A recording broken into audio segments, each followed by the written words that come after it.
એએસઆઈની વય મર્યાદા પૂર્ણ થતાં પોલીસ હેડક્વાર્ટરમાં નિવૃત્તિ સન્માન સમારોહ યોજાયો। આ સન્માન સમારોહ એસડીપીઓ સંદીપ રૂપેલા સાહેબની અધ્યક્ષતામાં યોજાયો। શ્રી વિરેન્દ્ર દેવજી ચૌહાણ એએસઆઈ, જેમણે 38 વર્ષ પોલીસ વિભાગમાં ફરજ બજાવી, તેમની કર્તવ્ય નિષ્ઠા અને પ્રમાણિકતાથી નોકરી કરવા બદલ એસડીપીઓ અને એસએચઓ નિલેશ કાટેકર સાહેબે એએસઆઈની પ્રશંસા કરી। આ સમારોહમાં તેમનું શાલ ઓઢાડી સન્માન કર્યું અને એસપી ફૂલ જેલે પિયુષ સાહેબે તેમને ગિફ્ટ અને મોમેન્ટો આપી સન્માન કર્યું। 1986માં શ્રી વિરેન્દ્ર દેવજી ચૌહાણ ઉર્ફે વિજુભાઈ પોલીસ વિભાગમાં નોકરીમાં જોડાયા। 2009માં હેડ કોન્સ્ટેબલ બન્યા અને 2016માં એએસઆઈની જવાબદારી નિભાવી। 38 વર્ષની ફરજમાં ઈમાનદારીથી કામ કરવા બદલ સમગ્ર દીવ જિલ્લામાં પ્રશંસાને પાત્ર બન્યા। શાંત અને સરળ સ્વભાવથી લોકોના દિલ જીત્યા। પોલીસ વિભાગે તેમનું સન્માન કરવા બદલ હૃદયપૂર્વક આભાર માન્યો। श्रीमान संदीप रुपेला साहब, एसएचओ सीपीएस वनाकपाड़ा, श्रीमान नीलेश काटेकर साहब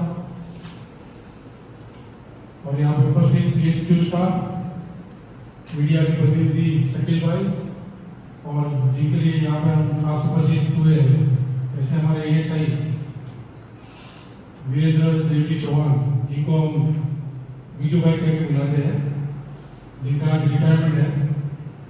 तो मैं सबसे पहले आप सभी का हार्दिक स्वागत करता हूँ यहाँ पे और मैं उनका संक्षिप्त में उनका सर्विस का परिचय देता हूँ। 25/2/1986 में उन्होंने बतौर कांस्टेबल, जब दमनदीव और गोवा साथ में थे, तब उन्होंने बतौर कांस्टेबल भर्ती हुए थे पुलिस डिपार्टमेंट में। उसके बाद उनको 1/8/2009 को हेड कांस्टेबल का प्रमोशन मिला और 29/2/2016 को एएसआई में प्रमोशन मिला और आज यानी कि 31/7/2024 को उनकी आयु मर्यादा की वजह से वो आज रिटायर हो रहे हैं। मैं एसडीपीओ साहब से सबसे पहले अनुरोध करूंगा कि वो उनको सवाल देके सम्मानित करेंगे। एसडीपीओ साहब।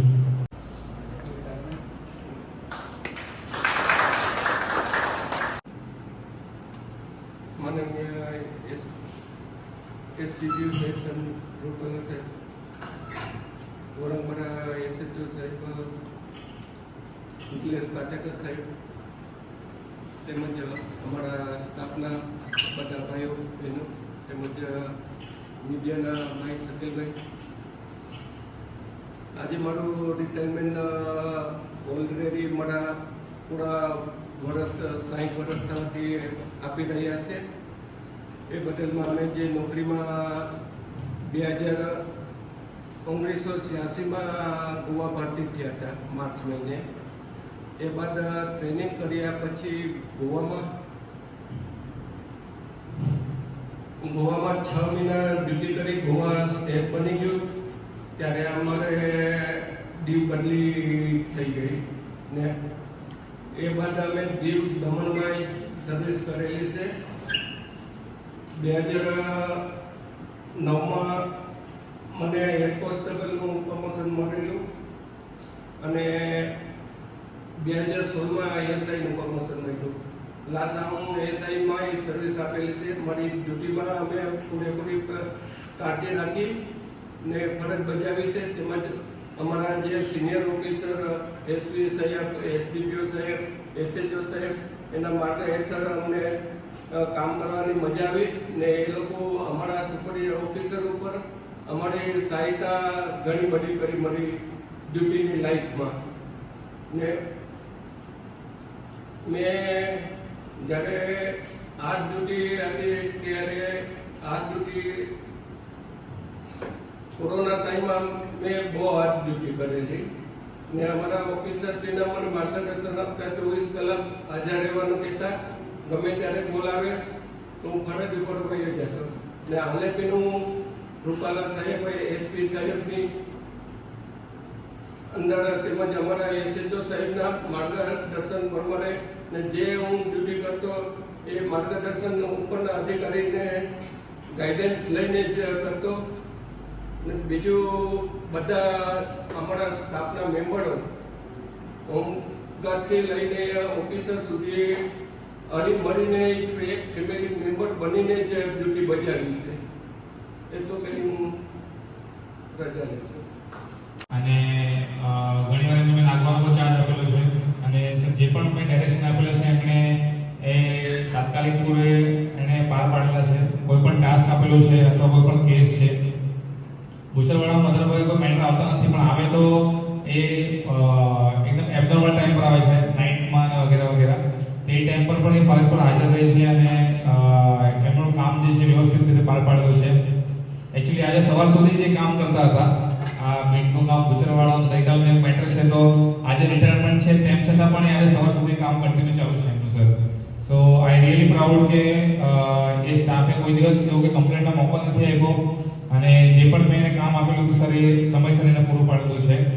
એન્ડ દુઃખની વાત એ છે કે એવો એક સ્ટાફ મારા પાસે ત્યારે કમી થાય છે સર.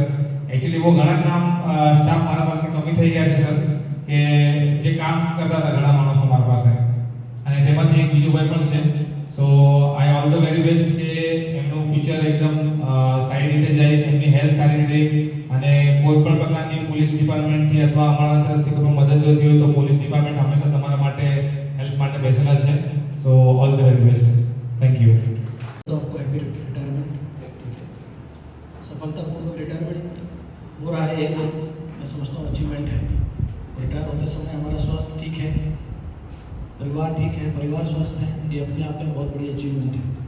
पुलिस की नौकरी में वर्क लाइफ बैलेंस थोड़ा सा टफ रहता है, ट्रांसफर से रहते हैं, वर्कलोड रहता है, और पुलिस की नौकरी में अपने सीनियर्स को खुश रखना अपने आप में बहुत बड़ा चैलेंज है. और आप कैसे जो आपकी तारीफ कर रहे हैं तो इसका मतलब है कि आपका काम सराहनीय है.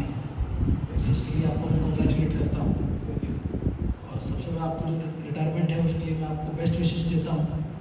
और फायदा जी रो रहे थे कि रिटायर हो गए, तो रिटायरमेंट कोई दुख की बात नहीं है, खुशी की बात है.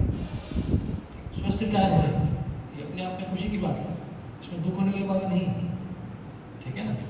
पर आप पुलिस में थे, आपके अंदर फिर भी एक ड्यूटी रहेगी कि जहाँ पर भी आप जाओगे तो आपके साथ पुलिस डिपार्टमेंट का नाम रहेगा कि आप क्या थे, तो आप एक पुलिसमैन थे. उसकी गरिमा हमेशा हमको बचाए रखनी है. डिपार्टमेंट के बाहर हम जो काम करते हैं, भले हम लोग पहले कभी डिपार्टमेंट में रहे हों या छोड़ दिया हो या अंदर हो, हमारे साथ उसका टैग जरूर चलता है. अगर हम कभी कोई गलत काम करते हुए पाए जाते हैं तो कहते हैं कि क्या करता था, पुलिस वाला था. ठीक है ना. उस चीज़ को बस हमको बनाए रखना है. और बाकी जैसे कि आपको ऑलरेडी कहा ये इसने कि आप हमेशा डिपार्टमेंट के मेंबर हैं, रहेंगे, और कोई भी काम अगर आपको लगता है कि डिपार्टमेंट में आपको हेल्प की जरूरत है तो ये पूरा डिपार्टमेंट, पूरा परिवार आपके साथ है. ठीक है. हैप्पी रिटायरमेंट बन सके. जी सर. क्या प्लान है आगे? आगे यूपी जाएगा और फैमिली पूरा हो. पहले इंडियन रहिए, जी सर. जहाँ भी जाओगे यूके या यहाँ होगे जैसे भी होगा, ना हेल्थ का ध्यान रखिए और पहले इंग्लिश रहिए, मेंटल रिलेशन नहीं चाहिए. ये महीने में तो बाकी जब मैं इंडिया वापस से जब भी आओगे तो कुछ दूसरा ट्रेनिंग करवाई जाएगी.